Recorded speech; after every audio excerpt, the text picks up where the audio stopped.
Break के बाद स्वागत है आपका। अब रुक करेंगे छत्तीसगढ़ की खबरों की ओर। छत्तीसगढ़ कांग्रेस के नए प्रदेश अध्यक्ष की नियुक्ति के बाद अब सरकार में भी बदलाव होने जा रहे हैं। अब तक पीसीसी चीफ रहे मोहन मरकाम अब मंत्री बनने जा रहे हैं, जबकि स्कूल शिक्षा मंत्री प्रेमसाय सिंह टेकाम जो है अपने पद से इस्तीफा उनके द्वारा दिया गया। आखिर क्या है इस बदलाव की वजह, देखिए हमारी खास रिपोर्ट में। छत्तीसगढ़ में कांग्रेस आलाकमान ने सत्ता में वापसी के लिए सरकार और संगठन में बड़े बदलाव किए हैं। पहले तो मोहन मरकाम को हटाकर दीपक बैज को पीसीसी चीफ की जिम्मेदारी सौंपी गई। इसके बाद स्कूल शिक्षा मंत्री प्रेमसाय सिंह टेकाम के इस्तीफे की खबर आई। फिर मोहन मरकाम को मंत्री बनाए जाने की भी खबर आई। बस्तर से एकमात्र मंत्री कवासी लखमा ही सरकार में शामिल थे, जबकि बस्तर की सभी 12 सीटों को साधने के लिए वहां संतुलन जरूरी था। इस वजह से पीसीसी चीफ के रूप में दीपक बैज को जिम्मेदारी दी गई। साथ ही मोहन मरकाम को भी मंत्री बनाने का फैसला किया गया। अब नए पीसीसी चीफ और 2 मंत्री मिलकर बस्तर में कांग्रेस की वापसी के लिए दमखम लगाएंगे। बदलाव की कड़ी में कुछ मंत्रियों के विभाग भी बदले जाएंगे। माना जा रहा है कि डिप्टी सीएम टीएस सिंहदेव को भी कुछ वजनदार मंत्रालय दिए जाएंगे। साथ ही मोहन मरकाम को मंत्री प्रेमसाय सिंह टेकाम के विभाग दिए जा सकते हैं। सरकार और संगठन में बदलाव के बाद कई प्रतिक्रियाएं भी सामने आई है।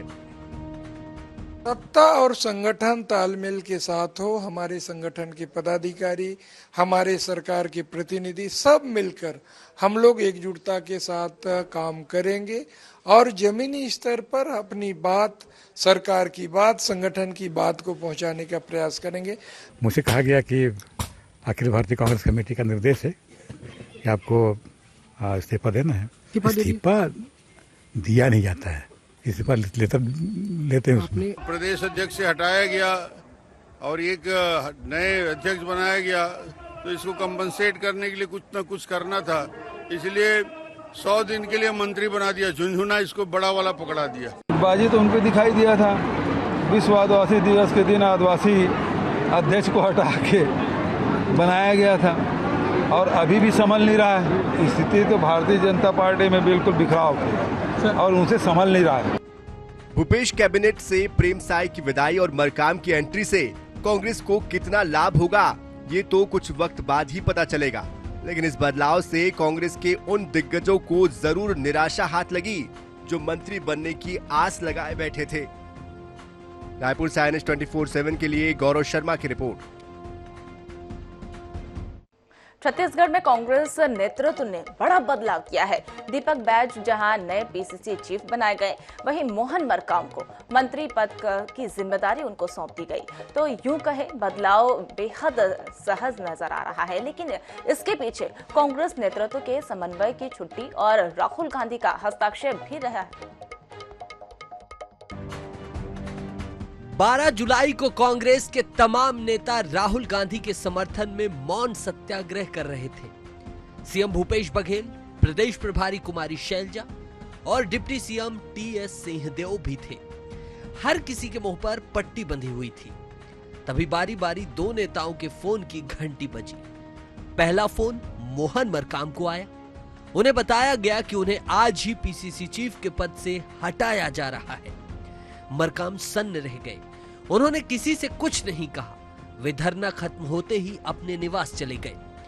विधायक दल की बैठक में भी खामोशी रहे। इसी तरह सत्याग्रह के दौरान दूसरा फोन दीपक बैज को आया। उन्हें नई जिम्मेदारी सौंपने की जानकारी देते हुए दिल्ली आने के लिए कहा गया। दीपक बैज ने आकर सीएम और शैलजा से आशीर्वाद दिया और चुपचाप वहां से चले गए। दरअसल मरकाम और बैज को बारी बारी से आया यह फोन कांग्रेस के संगठन महासचिव केसी वेणुगोपाल का था। उन्होंने फोन कर मरकाम को दूसरी जिम्मेदारी सौंपने और दीपक को पीसीसी चीफ बनाने की जानकारी दे दी थी। मरकाम को सीएम हाउस में पहुंचने के बाद मंत्री बनाने के विषय में बताया गया, लेकिन वे तैयार नहीं हुए। इस बात की जानकारी राहुल गांधी को दी गई। मरकाम की नाराजगी की खबरें तैरने लगी। तब राहुल गांधी का मोहन मरकाम को फोन आया और मरकाम उनकी बात को टाल नहीं सके। दरअसल मोहन मरकाम की सहमति नहीं देने की वजह चुनाव में बेहद कम समय बचा होना और पीसीसी चीफ के पद से हटाया जाना था। मीडिया के माध्यम से और हमारे साथियों के उत्साह, शायद मीडिया या अन्य जगह से इनके सोर्सेस है, उनके माध्यम से यहाँ जश्न मना रहे हैं। मगर जो भी निर्देश होगा माननीय मुख्यमंत्री भूपेश बघेल साहब का, हाई कमान का, उस आदेश और निर्देश को मैं पालन करूंगा। जिस ढंग से प्रदेश अध्यक्ष के रूप में 4 साल मैंने अच्छे ढंग से निभाया, सभी चुनाव जीतने में सफल हुए, आगे भी माननीय मुख्यमंत्री जी का आदेश निर्देश होगा उसको पूरा करूंगा। देखिए, हम लोग सब एकजुटता के साथ काम करेंगे। सरकार के मुखिया माननीय भूपेश बघेल साहब, संगठन के मुखिया आदरणीय दीपक बैज साहब, आदरणीय शैलजा मैम जी के कुशल मार्गदर्शन में हम सब लोग मिलजुल कर काम करेंगे। हमें उम्मीद है कि हम फिर से दोबारा सरकार। दरअसल कांग्रेस संगठन और सरकार में हुए इस बदलाव की पटकथा कुछ दिन पहले ही लिखी गई थी, लेकिन इसे लेकर कई स्तरों में मतभेद थे। यही वजह है कि 24 घंटे के भीतर मरकाम को हटाने, दीपक बैज को अध्यक्ष बनाने, प्रेम साय से इस्तीफा लेने और मरकाम को मंत्री बनाने के एपिसोड को क्रियान्वित करने में पार्टी नेतृत्व को भी सीधे हस्तक्षेप करना पड़ा। रायपुर से INS 24/7 के लिए गौरव शर्मा की रिपोर्ट।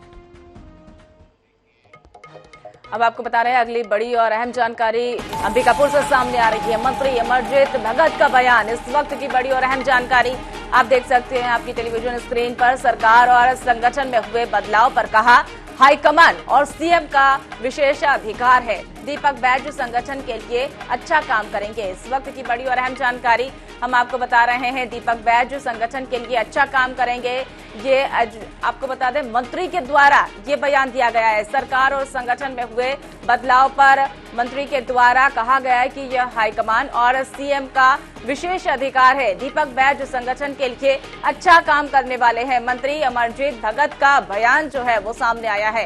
ये स्क्रीन पर आप देख सकते हैं अंबिकापुर से बड़ी और अहम जानकारी हम आपको बता रहे हैं। यह हाईकमान और सीएम का विशेष अधिकार है। अंबिकापुर से ये बड़ी और अहम जानकारी हम आपको बता रहे हैं।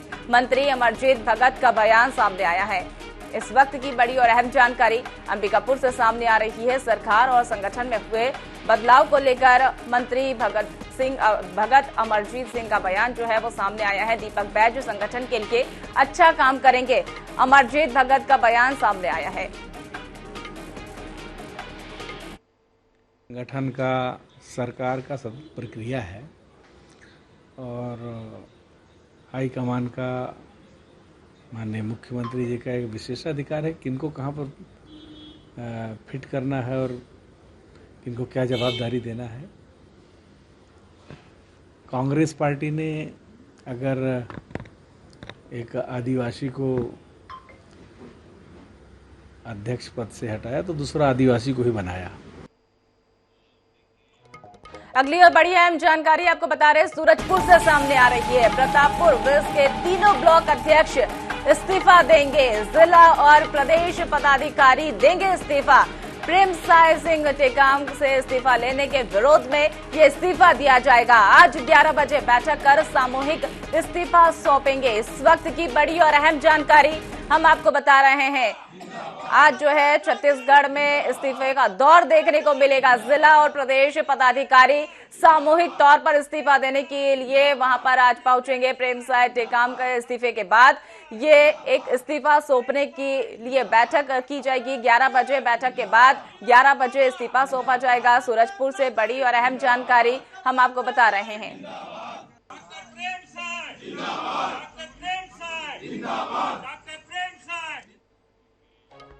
छत्तीसगढ़ में पीसीसी चीफ बदलने जाने के बाद प्रदेश प्रभारी कुमारी शैलजा ने कहा कि राज्य के सभी नेताओं से बातचीत करके हाईकमान ने ये फैसला लिया है। हमें विश्वास है कि जो भी बदलाव हो रहे हैं उससे पार्टी को मजबूती मिलेगी। कुमारी शैलजा से बातचीत की हमारे संवाददाता स्पर्श शर्मा ने। आइए हम आपको सुनाते हैं। कांग्रेस महासचिव कुमारी शैलजा जी हमारे साथ बात करने के लिए मौजूद है। मैम, सबसे पहले तो एआईसीसी में मैम बैठक हुई है, उसको लेकर जानकारी लेना चाहेंगे कि किस किस चीज़ को लेकर चर्चा हुई। हमारे पार्टी के बारे में अंदर हमारा जो पार्टी स्ट्रक्चर है उसके बारे में वेणुगोपाल जी ने हमारा कम्युनिकेशन, उस सब चीज़ों के बारे में बातचीत की। जयराम रमेश जी भी थे, पवन खेरा जी, सुप्रिया श्रीनेत जी। तो जो इलेक्शन गोइंग स्टेट्स हैं ये सबसे बातचीत करके, स्टेट के शीर्ष नेताओं से बातचीत करके हाईकमान ने फैसला लिया है और हमें विश्वास है कि अब जो भी बदलाव हो रहे हैं, मंत्रिमंडल विस्तार भी देखने को मिलता हुआ जो है नजर आएगा। चुनाव से ठीक पहले मैम डिप्टी सीएम की नियुक्ति, फिर पीसीसी या प्रेसिडेंट की नियुक्ति, मैम कितनी जो है महत्वपूर्ण जो हो जाती है? कोई चुनौती जो है सामने कहीं ना कहीं नजर आ रही है? नहीं, बात चुनौती की नहीं होती। चुनौती तो राजनीति में हमेशा सभी पार्टियों के लिए होती, बात वो नहीं है। लेकिन जब चुनाव आते हैं तो कई चीज़ों को देखते हुए कुछ बदलाव होते हैं, सभी पार्टियों में होते हैं। रणनीतिक तौर पर जो है कहीं ना कहीं किया जा रहा है। हाँ बिल्कुल, ये स्ट्रैटेजी का हिस्सा ही होता है। इसके अलावा अगर बात करें जिस तरीके के बीजेपी की बात करें, खासतौर पर जो बदलाव देखने को मिलते हुए नजर आए, वो कह रहे हैं कि कहीं ना कहीं कांग्रेस में घबराहट है, इस वजह से जो है इस तरीके की चीज़ें। और एक जो पीसीसी प्रेसिडेंट बदले गए, वो कह रहे हैं कि आदिवासी चेहरे थे मोहन मरकाम, उनको हटा दिया गया है। पार्टी में हर स्टेट में जब मुनासिब समझते हैं हाईकमांड फैसला लेता है, लेकिन सब हमारे इम्पोर्टेंट लीडर्स हैं और सबको अच्छी जगह पर सबको रखा जाएगा ताकि सभी मेहनत करके काम करें। एक में अंतिम प्रश्न हरियाणा को लेकर, दिल्ली के मुख्यमंत्री जो है ये कह रहे हैं कि जो हथनीकुंड बैराज है उससे पानी जो है नहीं छोड़ा जाना चाहिए, उसकी वजह से इस तरह की स्थिति जो है पैदा होती नजर आई। तो वहाँ पे इकट्ठा कहाँ पे करेंगे? इलॉजिकल बात कर रहे हैं। बैराज से अगर पानी एक्स्ट्रा आएगा तो बैराज इसीलिए फिर वहाँ पर छोड़ा ही जाता है, वहाँ इकट्ठा कैसे हो जाएगा एक जगह? चलिए मैम, बहुत बहुत शुक्रिया। तो ये कुमारी शैलजा जी थी जो जनता टीवी और INH न्यूज़ से एक्सक्लूसिव बातचीत कर रही थी। कैमरामैन मोनू चौहान के साथ INH news Delhi. Chhattisgarh PCC chief Deepak Baij Congress मुख्यालय दिल्ली में आयोजित बैठक में शामिल हुए। उन्होंने कहा कि छत्तीसगढ़ में दोबारा कांग्रेस की सरकार बनने का लक्ष्य तय किया गया है और कांग्रेस अपनी जीत को लेकर विश्वास, आपको बता दें उनके द्वारा ये आश्वासन भी दिया गया है। उन्होंने कहा कि बैठक में चुनावी राज्य के कम्युनिकेशन को लेकर रणनीति बनाई गई है। दीपक बैज ने INH न्यूज़ के साथ खास बातचीत की। छत्तीसगढ़ कांग्रेस के प्रदेश अध्यक्ष दीपक बैज जी हमारे साथ बात करने के लिए मौजूद हैं। सर, AICC में बैठक हुई और लगातार मुलाकातें भी चल रही। सबसे पहले सर, बैठकों के बारे में जानना चाहेंगे कि किस तरह की चर्चा जो है होती नजर आई, किस रणनीतिक तहत जो है प्रदेश में जाएंगे? देखिए, हम लोग आज AICC में मेरे PCC चीफ बनने के बाद पहली बैठक हुई है। माननीय KC वेणुगोपाल साहब लिए हैं और जयराम रमेश साहब। ये मीडिया और सोशल मीडिया को लेकर है ताकि हम लोग 4 स्टेट का हुआ, तेलंगाना, राजस्थान और छत्तीसगढ़ और MP, ताकि ये इलेक्शन वाली स्टेट है, इलेक्शन गोइंग स्टेट है, ताकि हम आने वाला समय में जहां हमारी छत्तीसगढ़ और राजस्थान में सरकार है, उन हमारी सरकार योजनाओं तक हम जनता तक पहुंचाएं और जो दिल्ली में बैठी सरकार की नाकामियों को हम उसको भी जनता तक पहुंचाएं। तो एक आक्रामक तरीके से एक हम लोग जनता तक पहुंचाएं, इस संबंध में चर्चाएं हुई है। तो निश्चित रूप से हमारी मीडिया मैनेजमेंट, लोकल ठीक चल रही है। छत्तीसगढ़ में कांग्रेस सेफ है और कांग्रेस शुरू से हम लोग बहुत सी ऐसी फ्लैगशिप योजनाएं हम लोग हमारे मुख्यमंत्री भूपेश बघेल जी के नेतृत्व में शुरुआत की 4.5 साल, पौने 5 साल में, और वो हम लोग आसानी से उन योजनाओं को लेकर हम जनता तक जा पाएंगे। इसमें कहीं कोई दिक्कत नहीं आएगी, नंबर 1। नंबर 2, कहीं कोई डर नहीं है। हमारी पूरे मैदान, हम लोगों ने पूरी मैदान में पूरी तैयारी कर ले, सब चीज़ तैयारी हो चुकी है। बस हम लोग को बस ऐलान करने की देर है। हमारा कार्यकर्ता मुस्तैद हैं, सब हमारे MLAs मुस्तैद हैं, सब लोग अच्छे से काम कर रहे हैं और हम लोग चाह रहे हैं कि बेहतर सामंजस्य के साथ हम लोग काम करें, सत्ता और संगठन दोनों मिलके, क्योंकि हमारा मेन मकसद है छत्तीसगढ़ में दोबारा सरकार बनाना। सर, बहुत बहुत शुक्रिया। दीपक बैज जी थे, INH न्यूज़ से एक्सक्लूसिव बातचीत कर रहे थे। कैमरामैन मोनू चौहान के साथ स्पर्श शर्मा, INH न्यूज़ दिल्ली। आगामी विधानसभा चुनाव के लिए बीजेपी ने अपना संकल्प पत्र जो है घोषित करने की कवायद शुरू कर दी। सत्ता वापसी की कोशिशों में जुटी बीजेपी जन आकांक्षाओं के अनुरूप घोषणा पत्र तैयार करेगी और इसके लिए बीजेपी से सुझाव आपका संकल्प हमारा अभियान शुरू होगा और इसके तहत बीजेपी सभी 90 विधानसभा क्षेत्रों में सुझाव केंद्र खोलेगी, जहां जनता की राय सीधे ली जाएगी। इसके अलावा सोशल मीडिया पर भी लोगों के सुझाव लिए जाएंगे। बीजेपी घोषणा पत्र समिति के संयोजक विजय बघेल ने कहा कि हम सत्यता पर आधारित घोषणा पत्र बनाएंगे और वही घोषणा पत्र में प्रदेश के सभी वर्ग के लोगों की भावनाओं को शामिल करेंगे। घोषणा पत्र समिति के सह संयोजक रामविचार नेताम ने कुछ ऐसी उनके द्वारा राय दी गई है। उधर कांग्रेस के पूर्व प्रदेश अध्यक्ष मोहन मरकाम का कहना है कि बीजेपी के घोषणा पत्र पर जनता विश्वास नहीं करेगी क्योंकि 15 साल के संकल्प पत्र पर उन्होंने काम नहीं किया।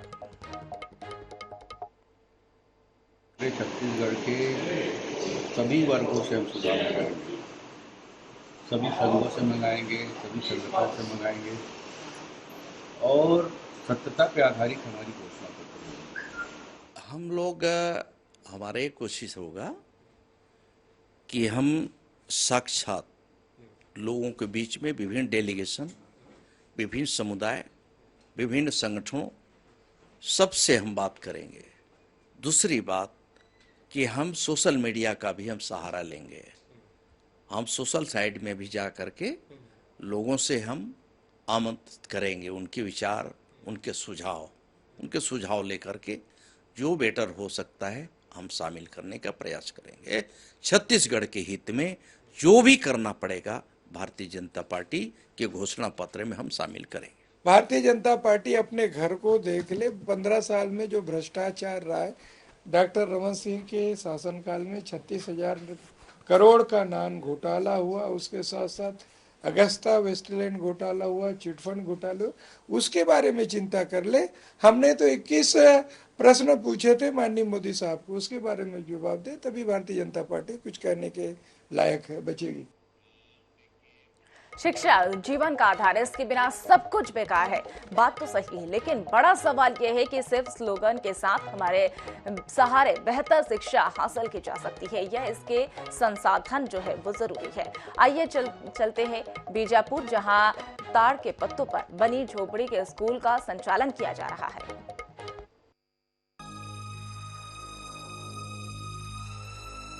तस्वीर बीजापुर इलाके के ताड़ मेंद्री गांव के प्राइमरी स्कूल की है। चौकिए नहीं, स्कूल भवन ढह चुका है। 17 साल तक पढ़ाई बंद थी। 2 साल पहले ताड़ के पत्तों के सहारे झोपड़ी बनाई गई और गांव के बच्चों को पढ़ाने का काम शुरू किया गया। मौजूदा वक्त में गांव के 35 बच्चे यहां पढ़ाई कर रहे हैं, लेकिन उन्हें ना तो गणवेश मिल रहा है और ना ही किताबें हासिल हैं। स्कूल एक शिक्षा दूत के भरोसे चल रहा है। यहाँ पर मतलब शिक्षा दूत हूँ, प्राथमिक शाला ताड़ मेंट्री में। अच्छा, स्कूल कब से संचालित हो रहा है? स्कूल पिछले अगस्त 2001 मतलब 22 से संचालित हुआ है। कितने बच्चे हैं?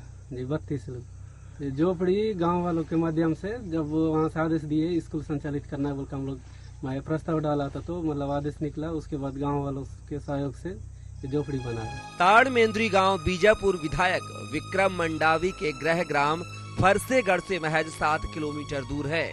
ग्रामीण विधायक, कलेक्टर, शिक्षा अधिकारी सबके पास गुहार लगा चुके हैं, लेकिन भवन तो दूर, अब तक उन्हें एक शेड भी हासिल नहीं हो सका।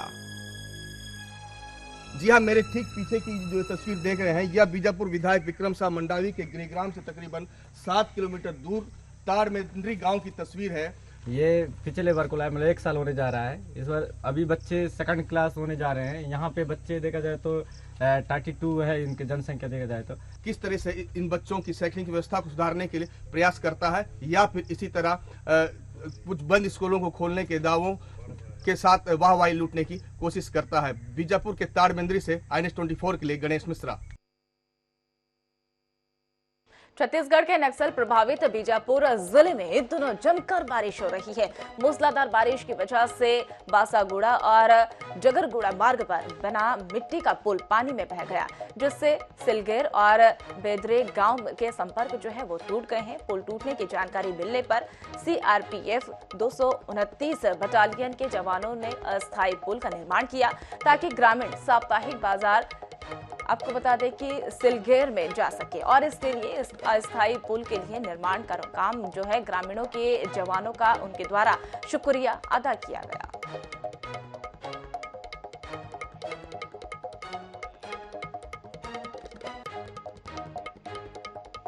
मुख्यमंत्री भूपेश बघेल की घोषणा के बाद बालोद जिले के गुरूर ब्लॉक के गुर्दा बियादमती और पुल का निर्माण वहां पर नहीं किया गया। गुरूर ब्लॉक के ग्राम दरगाह में मंगलवार की रात में झमाझम बारिश के बाद खेत खलियान समेत नाले में जल स्तर बढ़ गया है। वहीं मुख्य मार्ग पर बनाया गया पुल और दर्रा मंडी में पूरा जल जो है वो वहां पर भर गया है। इसके चलते आम नागरिकों को आने जाने में कठिनाइयों का सामना करना पड़ रहा है। और वहीं आपको बता दें कि सरपंच देश लहरे ने बताया कि 14 से 15 साल पुराना जो है पुल जर्जर हो गया है। उन्होंने बताया कि मुख्यमंत्री 6 महीने पहले भेंट मुलाकात के लिए गरूर आए थे और उसी समय मुख्यमंत्री ने दर्रा और दियाबत्ती पुल का निर्माण के लिए घोषणा उनके द्वारा की गई थी। तो फिलहाल इस बुलेटिन में मेरे साथ इतना ही। तमाम ताजा खबरों के लिए देखते रहिए INH 24x7। नमस्कार।